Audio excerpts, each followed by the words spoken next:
Selamat pagi anak-anak siswa-siswa cinta budaya.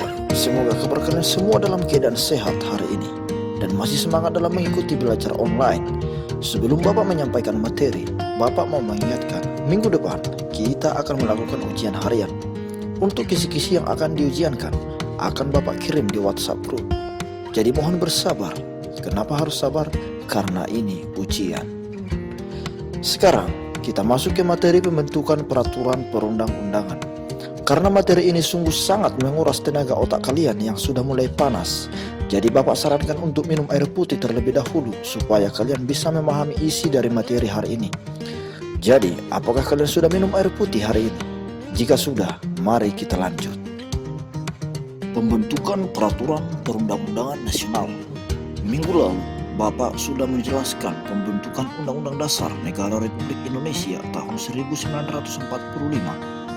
Bapak juga sudah menjelaskan pembentukan ketetapan MPR serta undang-undang atau peraturan pemerintah pengganti undang-undang atau disingkat Perpu. Sekarang kita akan lanjut membahas bagaimana membentuk peraturan pemerintah, peraturan presiden, peraturan daerah tingkat provinsi, dan peraturan daerah tingkat kabupaten atau kota. Mari kita bahas satu persatu sesuai dengan dasar pembentukan peraturan perundang-undangan, yaitu Undang-Undang Nomor 12 Tahun 2011. Pembentukan peraturan pemerintah adalah sebagai berikut.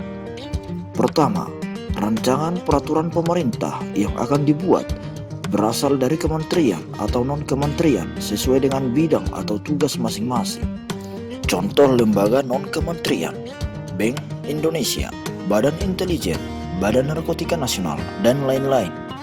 Langkah kedua, membentuk panitia untuk menyusun rancangan peraturan pemerintah. Setelah rancangan sudah disusun, selanjutnya menteri yang menyelenggarakan urusan pemerintahan di bidang hukum mengordinasikan rancangan tersebut kepada presiden. Setelah presiden memeriksa rancangan peraturan pemerintah tersebut, maka rancangan peraturan pemerintah itu kemudian ditetapkan dengan keputusan presiden. Itulah langkah-langkah pembentukan peraturan pemerintah. Lanjut, pembentukan peraturan presiden. Sejatinya, pembentukan peraturan presiden tidak melibatkan anggota DPR, tetapi melibatkan para menteri-menteri. Adapun pembentukan peraturan presiden berdasarkan pasal 55 Undang-Undang Nomor 12 Tahun 2011 adalah sebagai berikut. Langkah yang pertama, terlebih dahulu membentuk panitia. Panitia dibentuk antar kementerian atau antar lembaga non-kementerian. Setelah itu, langkah kedua, pengharmonisasian, pembulatan, dan pemantapan konsepsi rancangan. Hahaha, apakah kalian bingung dengan kalimat itu? Arti dari kalimat pengharmonisasian, pembulatan, dan pemantapan konsepsi rancangan adalah segala rancangan yang disusun oleh setiap panitia disusun secara sistematis supaya rancangan itu bisa dimantapkan untuk dibawa kepada presiden. Setelah itu, peraturan tersebut dikoordinasikan oleh menteri yang menyelenggarakan urusan pemerintahan di bidang hukum atau Kementerian Hukum dan Hak Asasi Manusia atau disingkat Kemenkumham yang bertugas menangani urusan pemerintahan di bidang hukum. Setelah itu, rancangan itu diberikan kepada presiden. Lalu presiden mengesahkan atau menetapkan peraturan presiden tersebut. Itulah langkah-langkah pembentukan peraturan presiden. Lanjut, pembentukan peraturan daerah provinsi. Rancangan peraturan daerah provinsi dapat diusulkan oleh DPRD provinsi atau gubernur. Adapun proses penyusunan peraturan daerah provinsi berdasarkan Undang-Undang Nomor 12 Tahun 2011 sebagai berikut. Yang pertama, apabila rancangan diusulkan oleh DPRD provinsi, maka ketua DPRD provinsi mengajukan rancangan peraturan daerah tersebut kepada gubernur secara tertulis. Begitu juga sebaliknya, apabila rancangan berasal dari gubernur, maka gubernur mengajukan rancangan peraturan daerah tersebut kepada pimpinan DPRD provinsi secara tertulis.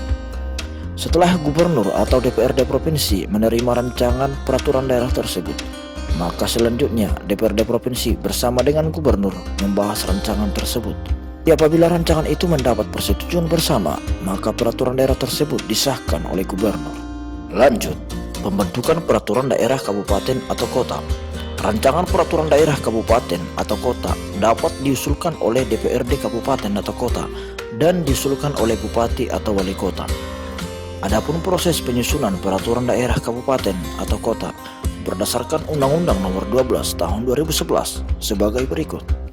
Yang pertama, apabila rancangan diusulkan oleh DPRD kabupaten atau kota, maka Ketua DPRD kabupaten atau kota mengajukan rancangan peraturan daerah tersebut kepada bupati atau kepada wali kota secara tertulis. Begitu juga sebaliknya, apabila rancangan berasal dari bupati atau wali kota, maka rancangan peraturan daerah tersebut diajukan kepada pimpinan DPRD kabupaten atau kota secara tertulis. Setelah bupati atau wali kota dan DPRD kabupaten atau kota menerima rancangan peraturan daerah tersebut, maka selanjutnya DPRD di tingkat kabupaten atau kota bersama dengan bupati atau wali kota membahas rancangan tersebut. Apabila rancangan itu mendapat persetujuan bersama, maka peraturan daerah tersebut disahkan oleh bupati atau wali kota untuk menjadi peraturan daerah di tingkat kabupaten atau kota. Itulah langkah-langkah pembentukan peraturan daerah kabupaten atau kota. Oke anak-anak, sampai di sini pembahasan kita mengenai pembentukan peraturan perundang-undangan. Apabila kalian kurang mengerti, silahkan kirim pertanyaan di grup WhatsApp PPKN. Bapak akan selalu setia menunggu pertanyaan dari kalian. Untuk kisi-kisi ujian minggu depan, silahkan cek HP kalian. Bapak sudah mengirim di WhatsApp grup PPKN. Sampai jumpa di minggu depan. Jangan lupa untuk tetap berdoa kepada Tuhan, memohon ampun atas segala dosa-dosa yang sudah kalian perbuat. Tetaplah konsumsi makanan-makanan yang sehat dan bergizi, supaya kalian lebih sehat dan lebih kuat untuk menghadapi segala cobaan di hidup ini. Saya Ganda Silelahi mengucapkan selamat ulang tahun bagi kalian yang ulang tahun di minggu ini. Semoga kalian sehat selalu dan diberi umur panjang. Sampai jumpa.